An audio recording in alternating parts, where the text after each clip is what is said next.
2400 square ഫീറ്റിൽ 5 ബെഡ്റൂമുകളോടെ ചെയ്ത ഈ വീടിന്റെ കാഴ്ചകൾ കാണാം. ചെറിയ സിറ്റൗട്ടാണ്. നേരെ പ്രവേശിക്കുന്നത് ഫോയറിലേക്കാണ്. ലിവിംഗ് അത്യാവശ്യം സ്പേഷ്യസ് ആയാണ് ചെയ്തത്. ഇത് ക്ലയന്റിന്റെ പ്രത്യേക ആവശ്യമായിരുന്നു.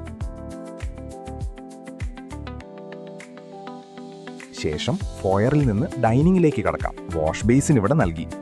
ബേസിനിന്റെ ഇടതുവശത്തായി കോമൺ ടോയ്ലറ്റും വലതുവശത്തായി അബ്ലൂഷനും നൽകിയിട്ടുണ്ട്. ഇവിടെ ഒരു ബേ വിൻഡോ കൊടുത്തിട്ടുണ്ട്. ഇവിടെ ഒരു പ്രത്യേകതയുള്ളത് ഡൈനിങ് ലിവിങ്ങിനിടയിലെ സ്ലൈഡിംഗ് ഗ്ലാസ് ആണ്. ആവശ്യാനുസരണം ഓപ്പൺ ചെയ്യാം. ഒറ്റ സ്പേസ് പോലെ ഉപയോഗിക്കാം. ഇനി ഫോയറിൽ നിന്ന് നേരെ ഫാമിലി ഏരിയയിലേക്കാണ് കടക്കുന്നത്. ആദ്യം ഒരു ഫാമിലി ലിവിംഗ് ആണ്. 2 ബെഡ്റൂമിലേക്കും കിച്ചണിലേക്കും ആക്സസ് ഇവിടെ നിന്നാണ്. താഴെ 2 ബെഡ്റൂമും മുകളിൽ 3 ബെഡ്റൂമുമാണ് ഉള്ളത്. എല്ലാം അറ്റാച്ച്ഡ് ടോയ്ലറ്റ് ഉൾപ്പെടെയാണ്.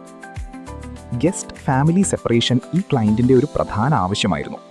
അതുകൊണ്ടാണ് ഗസ്റ്റ് ലിവിംഗിൽ നിന്നും ഡൈനിങ്ങിൽ നിന്നും വിസിബിലിറ്റി ഇല്ലാത്ത വിധം ഫാമിലി ഡൈനിങ്ങിൽ നിന്ന് തന്നെ എല്ലാ ബെഡ്റൂമുകളിലേക്കും കിച്ചണിലേക്കും ആക്സസ് നൽകിയത്.